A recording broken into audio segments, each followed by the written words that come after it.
Good evening and welcome to Variety Australia, a show that celebrates the careers of performers past and present that have entertained you on stage, TV and radio, where they have made you laugh, cry, sing and dance.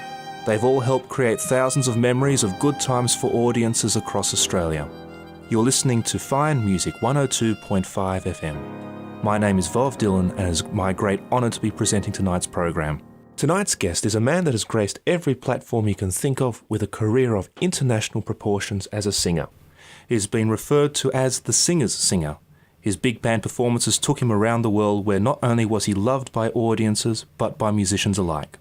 He then turned his eye to behind the scenes where he brought the greats of Hollywood to Australia, formed his own agency and now hosts the most successful variety show in Australia, Back to the Tivoli.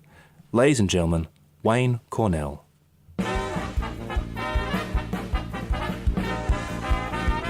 Hey, look at me. I'm as helpless as a kitten up a tree. I feel like I'm clinging to a cloud. Can't understand, I get misty holding your hand. Walk my way, and 1,000 violins begin to play. It might be the sound of your hello. Music I hear, I get misty. Moment you're near, you can say you're leading me on, but it's just what I want you to do. Don't you notice how hopelessly I'm lost? I'm following you on my own. Should I wander through this wonderland? Oh, never know the right foot from the left. That from my glove I'm too misty, too much in love.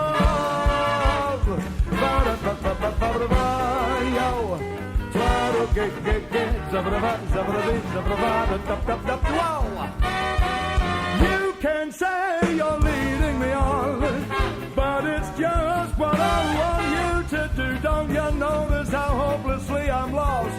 I'm following you, yeah, you and on my own. Should I wander through this wonderland? Well, never known the right foot from the left. Hat from my glove, I'm too misty and too much in love. I'm too misty and I'm too much in love.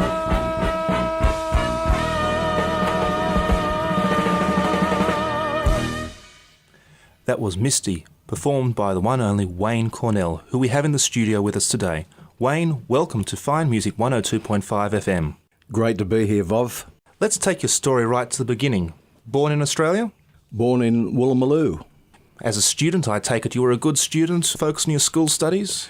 No, the only day of the week I enjoyed was Wednesday afternoon sporting facilities. A little bit of singing and music classes thrown along the way? But yes, we had a music class once a week, which I always look forward to. That must have taken you very quickly into paid gigs straight away, doesn't it? Well, pretty early. I did my first professional gig at the age of 11. 11?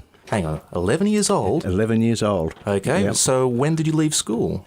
Well, I left school at 14 years of age. It sounds like that will take you straight into a paid gig as well. Yeah. Well, I got my first job was actually the theatres selling confectionery in theatres at interval. I was too young to actually have that job, but I put my age up to 16. And it was in the middle of summer and went to the depot. They put on a suit very much like the Salvation Army with epaulettes and a cap and said, your first theatre is the Prince Edward Theatre, which was about 6 or 7 blocks away. And when I picked up the tray that normally a 16-year-old would be carrying, I almost died, the weight of it. And so between the depot, which was down towards the railway, and the Prince Edward Theatre, which was down near Martin Place, I gathered that I damaged quite a few bonnets as I rested my tray time after time getting down there. And I got down there so late that interval was over when I got there. I ran up the stairs, tripped over. All of my confectionery ended up on the floor. Kids were coming and grabbing it, and I was punching kids and grabbing my sweets. I was told I was fired. I went back to the depot and they said, you owe us 1 and sixpence for the damaged goods. So I gave them the thumb and left. How then does that lead you on to being in Teen Time at that age of 14? I did a lot of singing down in Woolloomooloo. It was a very multicultural place, and all of the Italian boys in particular had their guitars, and we used to sit on milk crates out the front of a little grocer's shop just down from home, and we'd sing and sing and sing almost every night. And so when any opportunities came up to sing, I would take it. There was a rock and roll band made up of all the kids in the neighbourhood, which was called the Vikings. And I wanted to be in the Vikings, but I was pretty young compared to the other boys.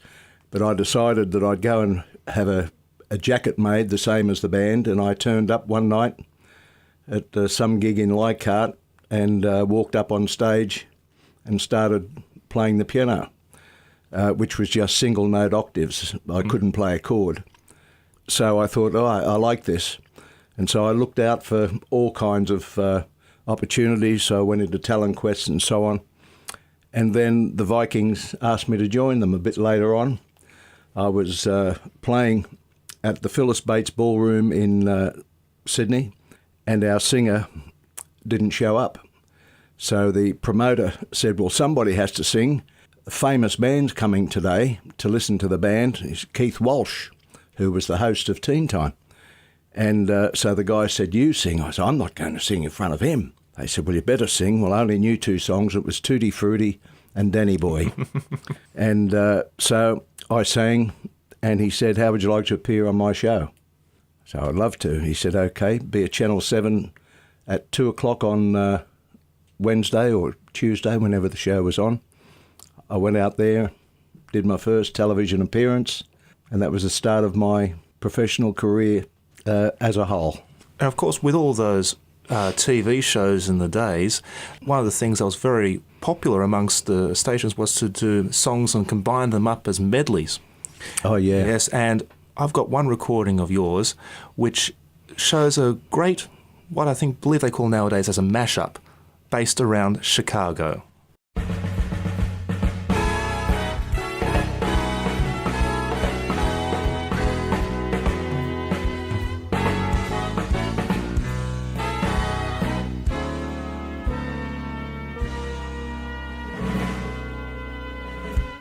Now this could only happen to a guy like me, and only happen in a town like this.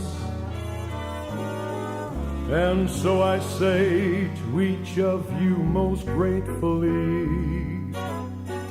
as I throw each one of you a kiss. This is Chicago, Chicago, darling town, Chicago. I want to show you around. Bet your bottom dollar you lose the blues in Chicago, Chicago. It is a town that never will shut down. Down State Street, that great street, that's where I want to go. 'Cause they do things that they're never gonna do on Broadway. Hey, hey, hey, hey, I had the time of my life. Saw a man making love to his wife in Chicago. My kind of town.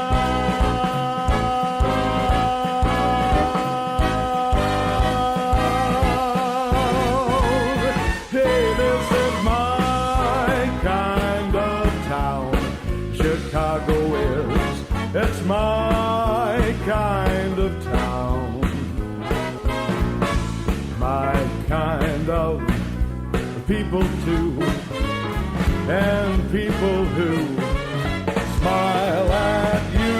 And each time I leave, Chicago is, it's grabbing my sleeve. Chicago is the Wrigley Building. Chicago is that jumping pug room. Chicago is one town that's won't let you down. It's my kind of town.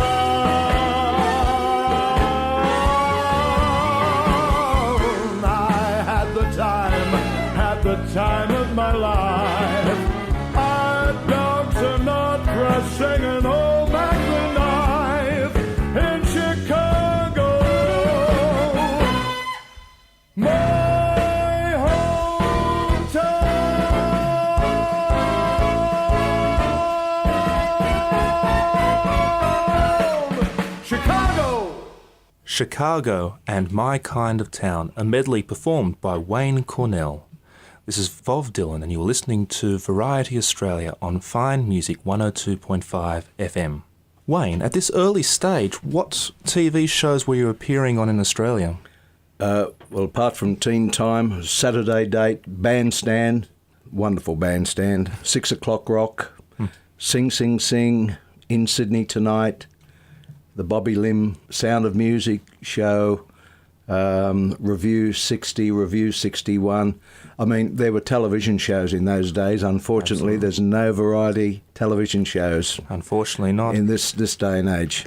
That would have meant you would have been learning an enormous amount of material on a weekly basis to be able to keep up with all those shows. Oh, absolutely. And, of course, we initially went live with everything until we started doing pre-recording for Bandstand. And then we'd mime, lip sync as they call it today. But yes, we were always learning. There's no two ways about it. It was an exciting time for both public and people in the entertainment industry.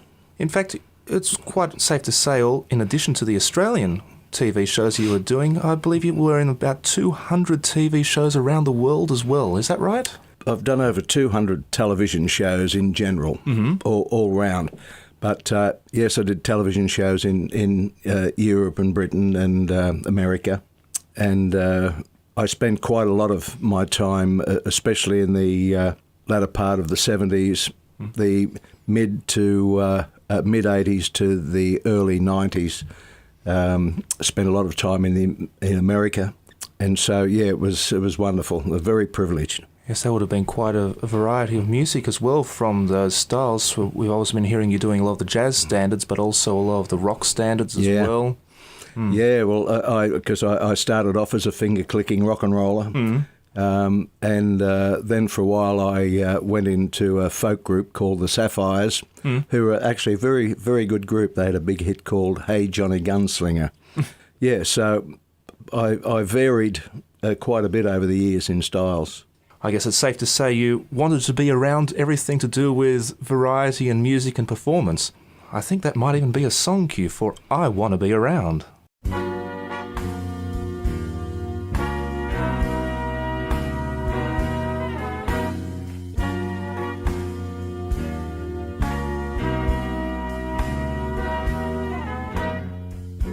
I want to be around to pick up the pieces when somebody breaks your heart. Somebody twice as smart as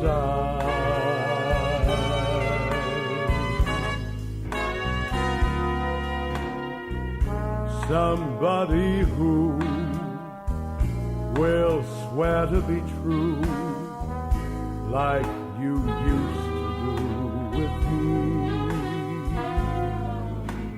who lead you to learn that misery is love's company. Wait and see.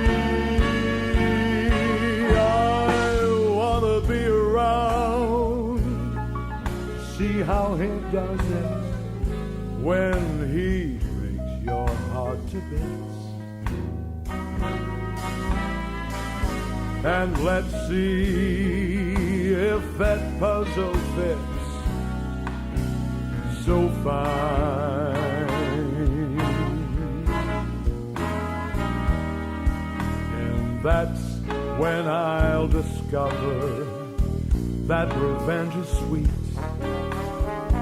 As I sit there applauding from a front row seat, when somebody breaks your heart like you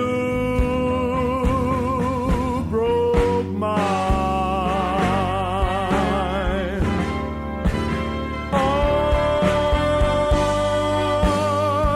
want to be around to see how he does it when he breaks your heart to bits. Let's see if that puzzle fits so fine.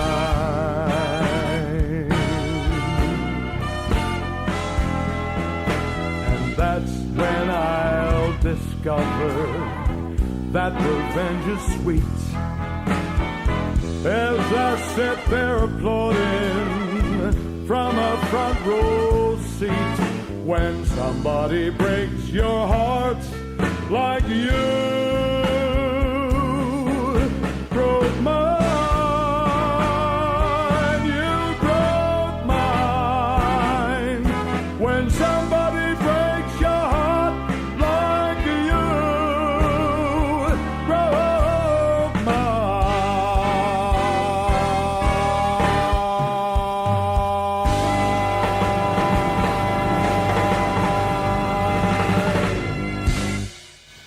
Wayne Cornell singing I Wanna Be Around, a wonderful Les Dempsey arrangement.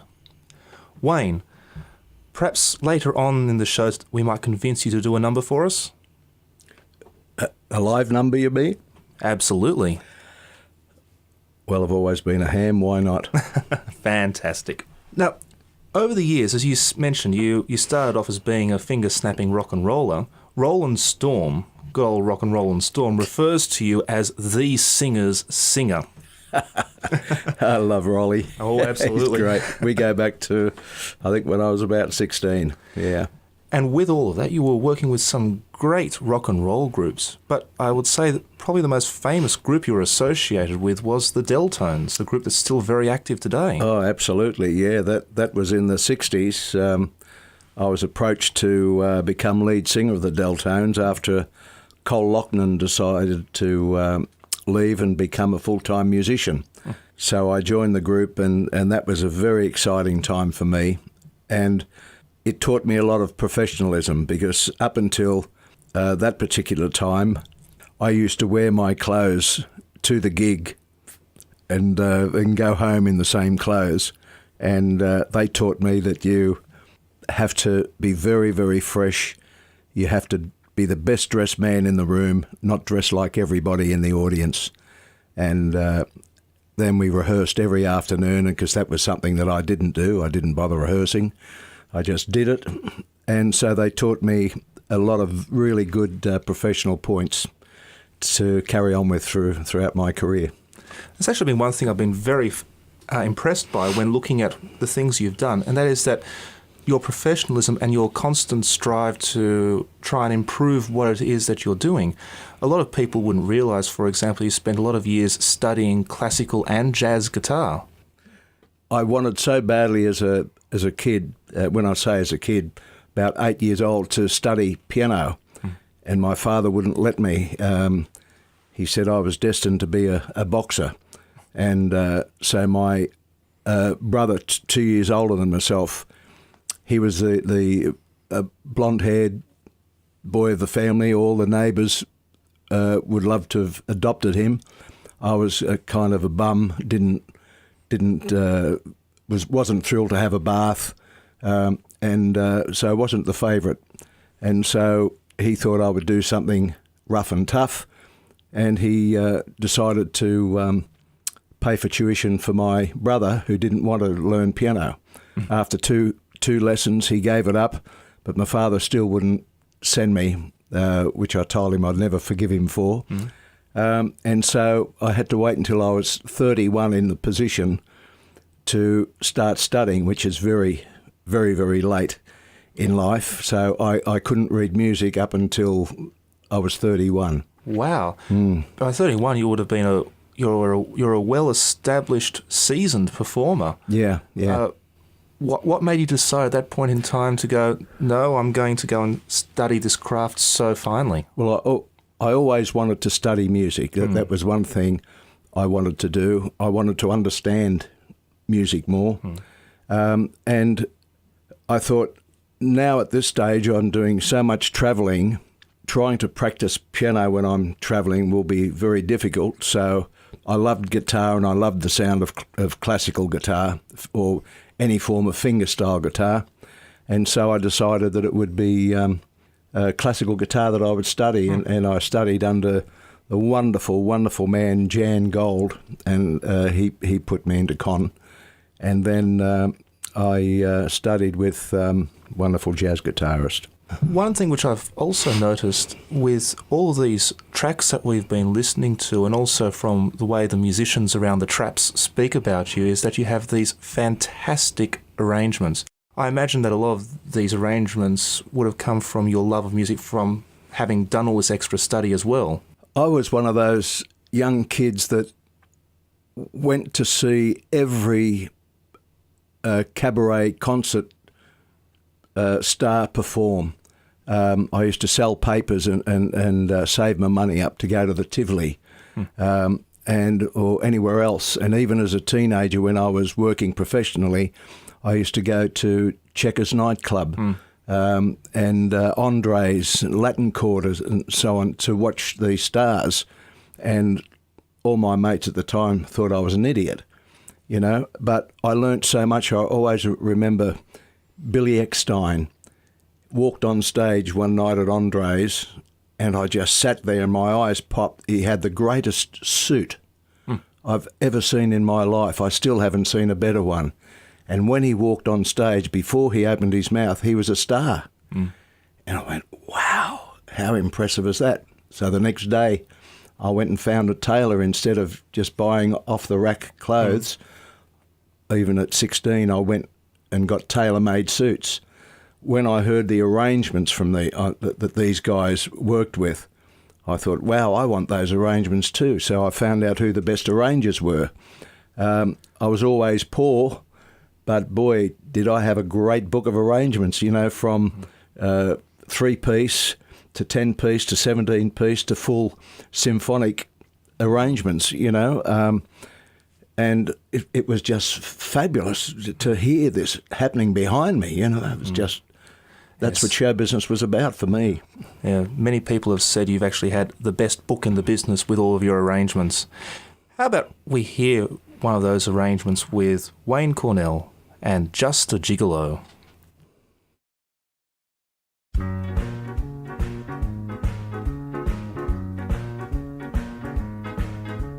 Just a gigolo, and everywhere I go, people know the part I'm playing. Well, I paid for every dance, selling each romance. Oh, what they're saying. There will come a day when youth will pass away. What'll they say about me? When the end comes, I know it was just a gigolo. Life goes on without me.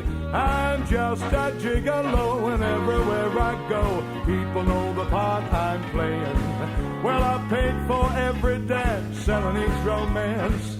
Oh, what they're saying. There will come a day when youth will pass away. What'll they say about me? When the end comes, I know it was just a gigolo. Life goes on without me, 'cause I got nobody cares for me, nobody. I'm so sad and lonely, sad and lonely, want some sweet mama, come and take a chance with me. I ain't so bad in love, so sing a sad love song all of the time, even on the beat, on the beat, bub, bubs a bubs a bub, zitty bub. I ain't got nobody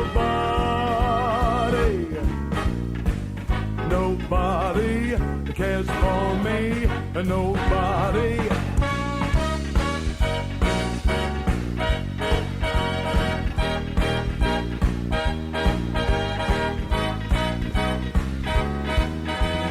Jimmy bobble, jimmy bobble, jimmy bobble, bop.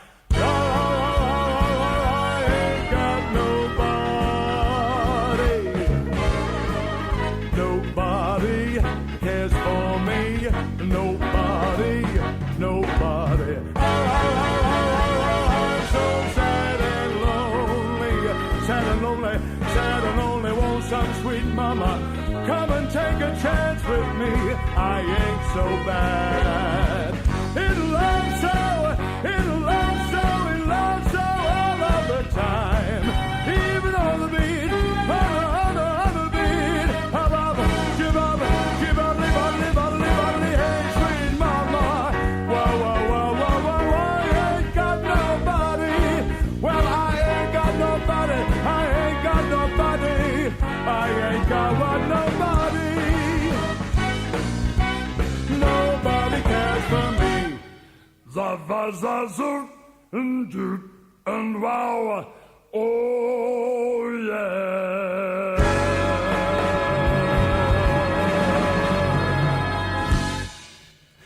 You are listening to Variety Australia on Fine Music 102.5 FM, where you've just heard our guest this evening, Wayne Cornell, singing Just a Gigolo. Wayne, it didn't take long for the big wide world to come to you. Or was it the other way around? Did you go chasing the world? Oh, I chased the world. I felt I needed to test myself against the Brits initially, and I'd worked with Warren Mitchell, wonderful Alf Garnett, for quite a few shows, and he said, if ever you come to England, he says, please contact me. He said, you're welcome to stay at my home and I will help you. I think you have a great talent and I would love to encourage you, and which I thought was absolutely wonderful. And so then I worked with Andy Stewart, the Donald Pleasure Cruisers. And he said to me, how would you like to do my television series in England? And I said, wow. So I contacted Warren Mitchell and I said, I've just been asked to do the television series. He says, well, you tell me the date, you stay with me. And that's what I did. I went over there and I got some great gigs. I didn't do the Andy Stewart television series because he developed cancer at the time and his series was cancelled. But while I was over there, through the help of Warren and some wonderful people, I did some really great gigs and I felt that I stood up with them. And then I decided that I'd like to try further and went into Europe and then over into America and ended up working with people who I idolised for many, many, many years and never ever dreamed that I would work with them. You were involved with the Bing Crosby celebrity concert for, was it 9 years? Yeah, well, I was invited onto that concert and that came through my lovely wife, Jennifer. Jennifer Green, who was well established, living in America for 15, 16 years and performing. And she performed on the Crosby concert in 90 or 89. And she had a demo of mine that I sent over to the BBC. And she played it for them. And she said, how do you think this guy'd go on the Crosby? And they said, oh yeah, we like his singing. Is he available to do the concert in 91? And so I was flabbergasted. And so my first gig in America was on the Bing Crosby celebrity concert in Winston-Salem, North Carolina, with Bob Hope, Johnny Mathis, Wow. Glenn Campbell, Charlie Pride, Pat Boone.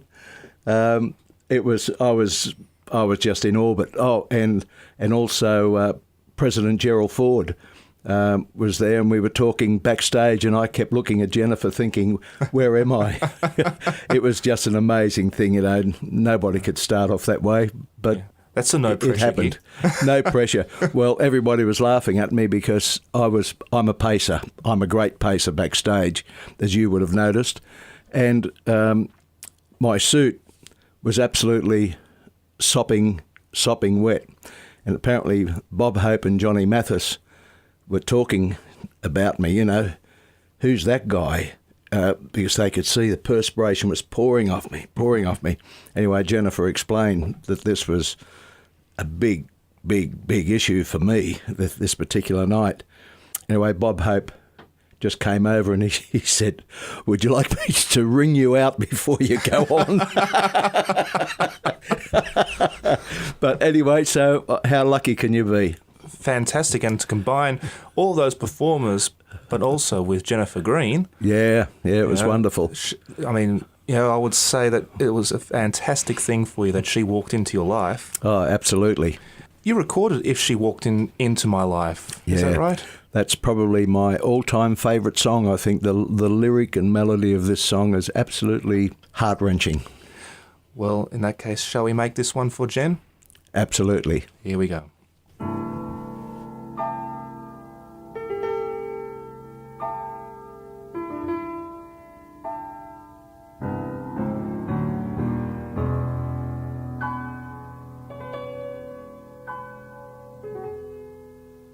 Did she need a stronger hand?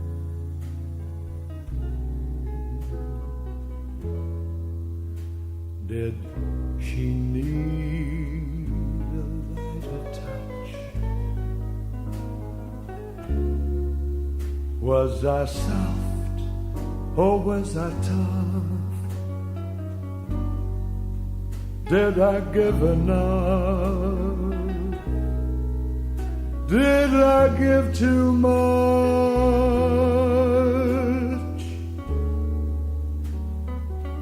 At the moment that she needed me,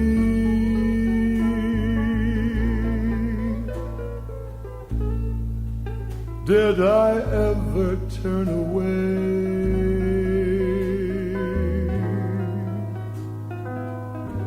Would I be there when she called? If she walked into my life today, did she mind the lonely night?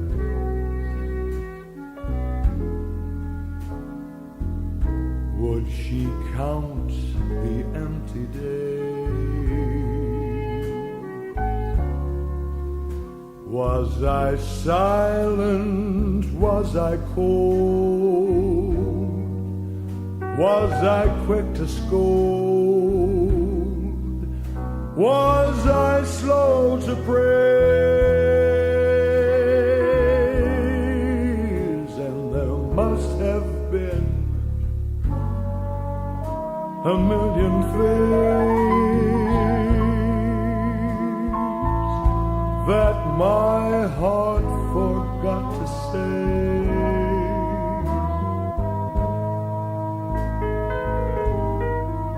Would I think of one or two if she walked into my life today? Would I blame the times I pampered her, or blame the times that I lost her? What a shame I never really found the girl before I lost her. Were the years a little fast?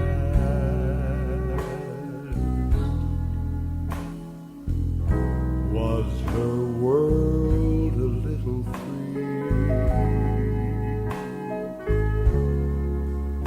Was there too much of a crowd? Oh, too lush and loud.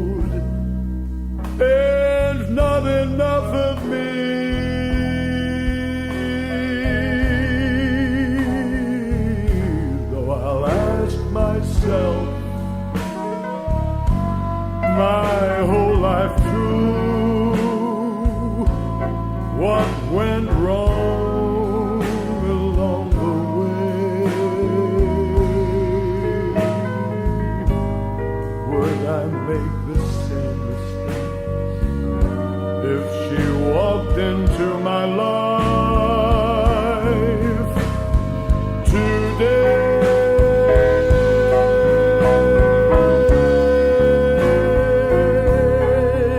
If she walked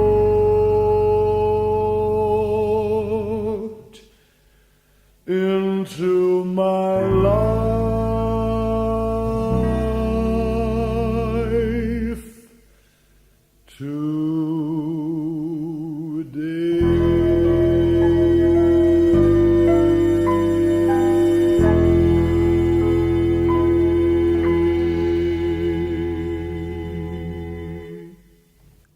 If She Walked Into My Life, performed by our guest Wayne Cornell. What a lovely arrangement that is. I've got to know about it. Please tell me. Yeah, well, that arrangement was written by Arnold Butcher, who was my brother-in-law and my best mate.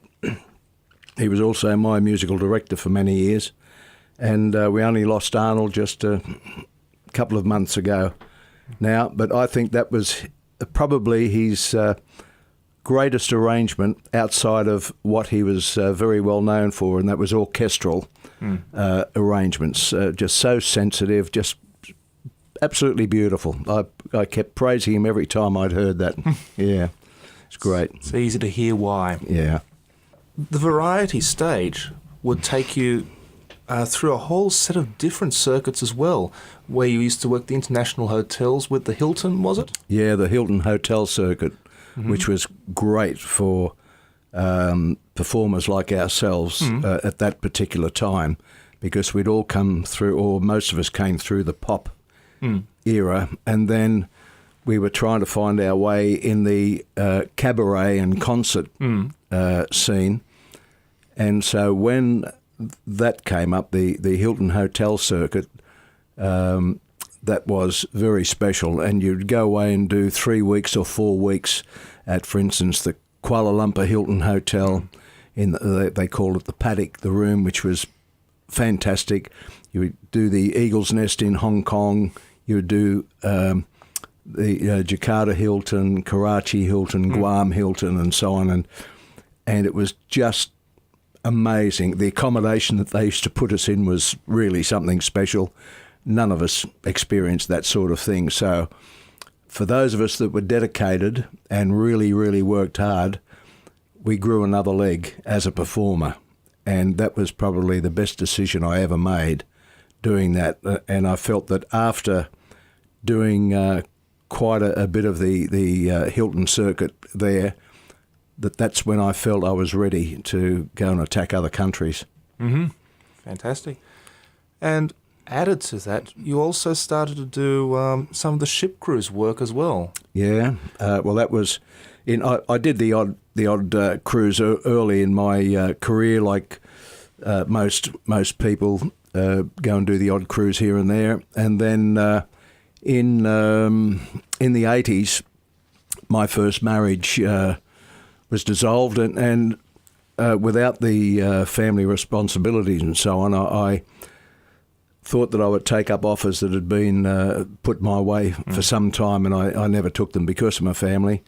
And so I joined the Love Boats, the Princess Love Boats in the 80s, and I just cruised around the world for a number of years. It was just, the timing was great for me personally, and once again, I learnt so much about myself because at the time I was playing the lead in all of the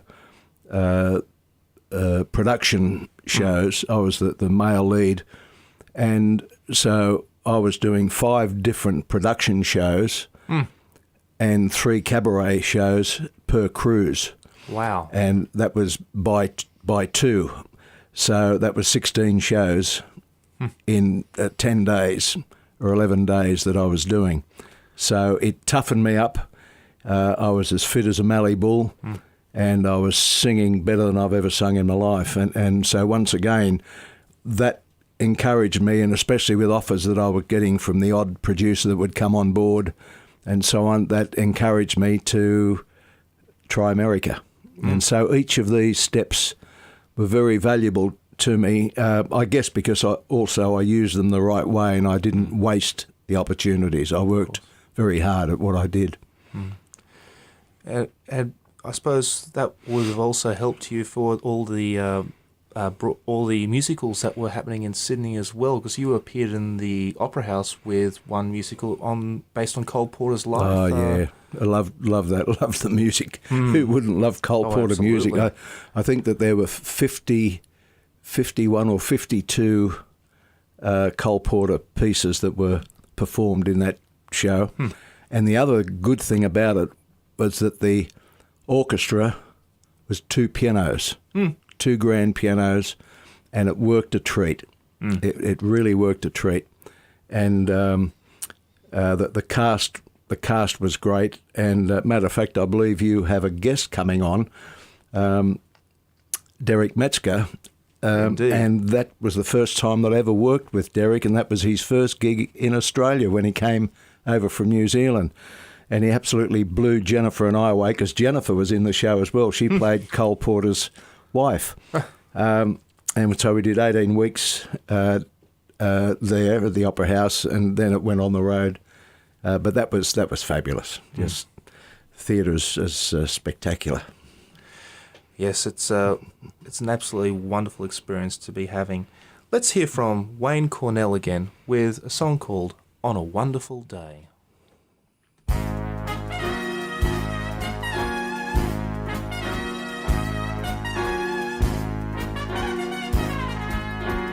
Wonderful day like today, I defy any cloud to appear in the sky. There a raindrop to flop in my eye on a wonderful day like today. On a wonderful morning like this, when the sun is as big as a yellow balloon, even the sparrows are singing in tune on a wonderful morning like this. On a morning like this, I could kiss everybody, so full of love and goodwill. Now let me say furthermore, I'd adore everybody. Come and dine, the pleasure's mine, I'm gonna pay that bill. Let me take this occasion to say, the whole human race should go down on its knees. Show that we're grateful for mornings like these. The world's in a wonderful way, on a wonderful day like today. Morning like this, I could kiss everybody. I'm so full of love and goodwill. Now let me see, furthermore, I'd adore everybody. Come and dine, the pleasure's mine. I will pay that bill, yeah. Let me take this occasion to say, the whole human race should go down on its knees. Show that we're grateful for mornings like these. The world's in a wonderful way, on a wonderful day, such a glorious day, on a wonderful day, like today. You're listening to Fine Music 102.5 FM, and that was Wayne Cornell singing On a Wonderful Day. Wayne, you had such a fantastic career, but then you had a giant spanner thrown in the works, for want of a better phrase, in 1996. What happened at that point in time? Well, I was driving along Blackwall Road in downtown Woy Woy, and I'd pulled up. There were 3 cars in front of me that had pulled up, and while I was sitting there, a young 16-year-old driver, unlicensed, in a big old Ford, ran into the back of me, and I fractured my neck and did damage to nerves down the side of the spine. And to cut a long story short, that ended my career as it was at that particular time, and I didn't know where I'd go from there. How long did it take you to find your feet again? Oh, it took a while. I ended up in the acute spinal unit at over at Botany somewhere, La Perouse way, and I couldn't play the guitar. I virtually couldn't pick the guitar up. I couldn't play piano. And when I tried to sing, I would get spasms which would start in the collarbone and work its way down until I couldn't breathe properly in the diaphragm, and I had to walk off stage on 3 occasions. The last 2 times I went on, something I never ever took. I took 2 Seropax and two double Forte tablets to get me through the show. And after that I thought, this guy's crazy. You can't do this anymore. And so that was it. And while I was recouping, and when I say recouping, I was sitting around like a rag doll, day in and day out. I couldn't read because I couldn't remember characters in the book, and I kept going back over until I got so frustrated. I couldn't write. I was a prolific writer, and I couldn't write. I couldn't concentrate. I had headaches 24 hours a day. So I was virtually a mess.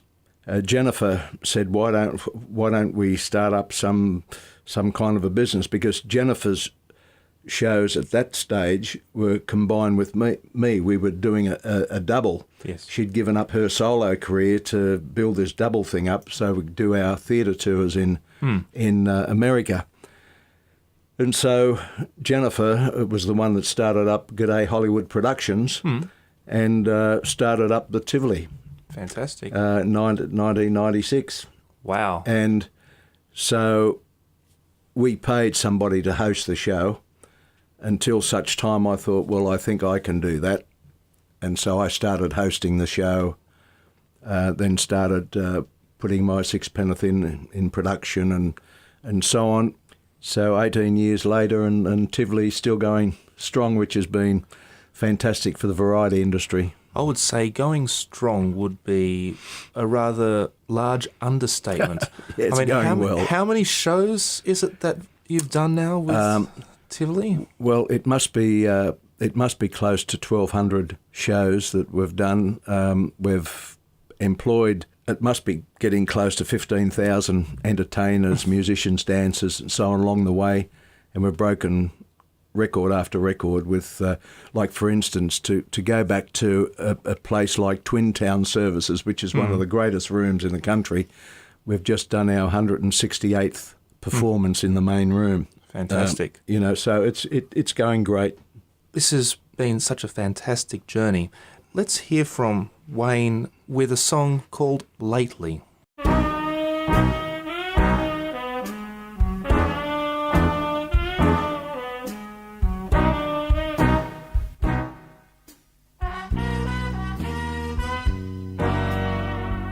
Lately I have had this strangest feeling, with no vivid reason here to find. Yet the thought of losing you keeps hanging round my mind.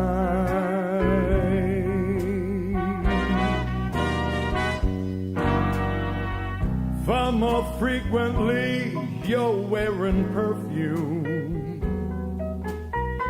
with you say no special place to go. But when I ask, will you be coming back soon, you don't know, never know. Well, I'm a man of many wishes, I hope my premonition misses. But what I really feel, my eyes won't let me hide, 'cause they always start to cry.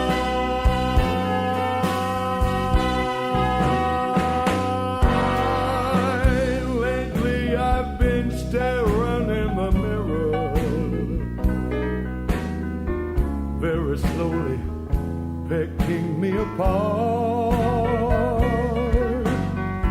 trying to tell myself I have no reason with your heart.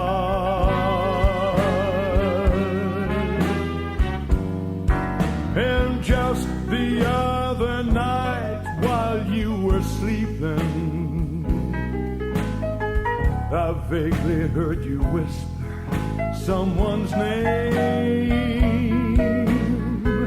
But when I asked you of the thoughts you're keeping, you just say nothing's changed. Well, I'm a man of many wishes. I hope my premonition misses, but what I really feel, my eyes won't let me hide, 'cause they always start to cry.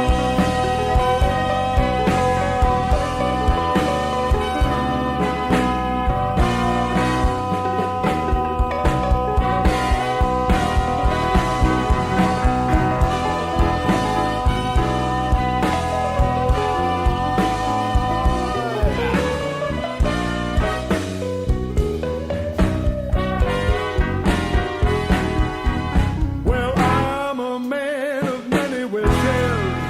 I hope my premonition misses, but what I really feel, my eyes won't let me hide, 'cause they always start to cry.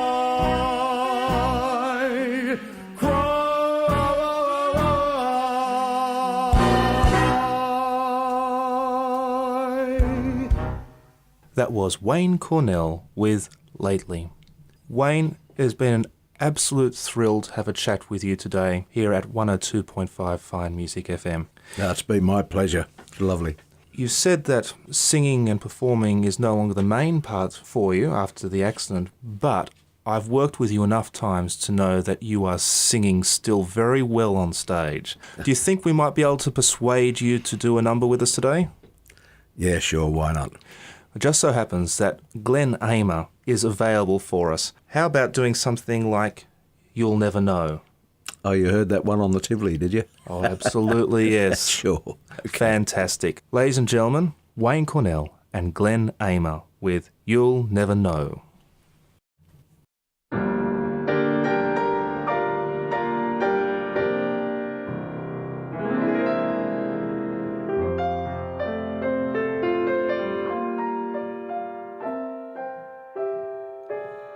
You'll never know just how much I miss you.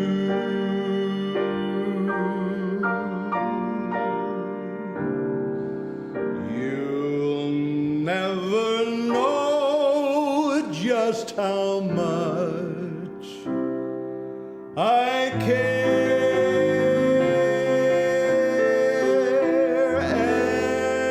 And if I tried, I still couldn't hide my love for you. You ought to know, for haven't I told you so? A million or more times you went away, and my heart went with you.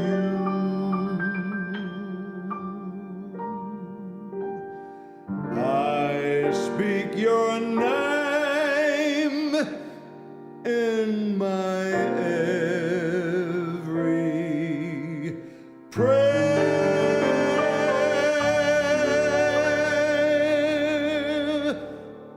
But if there's some other way to prove that I love you, I swear I don't know how.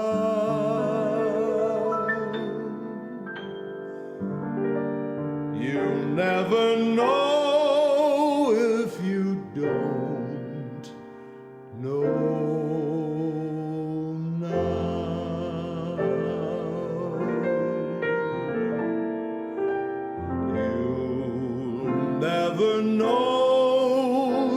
just how much I miss you.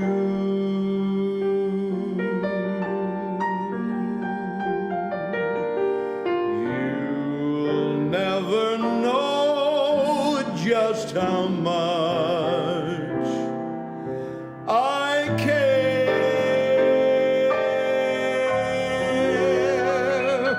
But if there's some other way to prove that I love you, I swear I don't know how.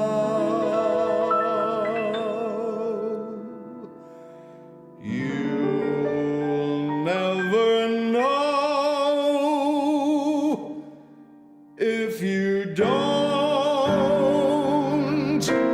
know now.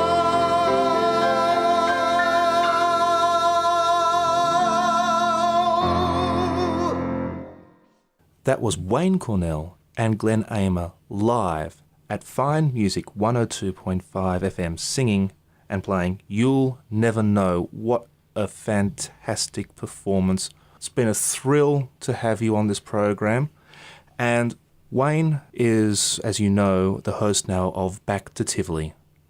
And at the end of each of these Tivoli shows, Wayne does When You're Smiling. Wayne, can we stretch the friendship to have you end the show today with When You're Smiling? Absolutely. Fantastic. Absolutely. Once again, Wayne Cornell, our guest here for Variety Australia at Fine Music 102.5 FM. My name is Vov Dylan and it has been a thrill to host this program for you this evening.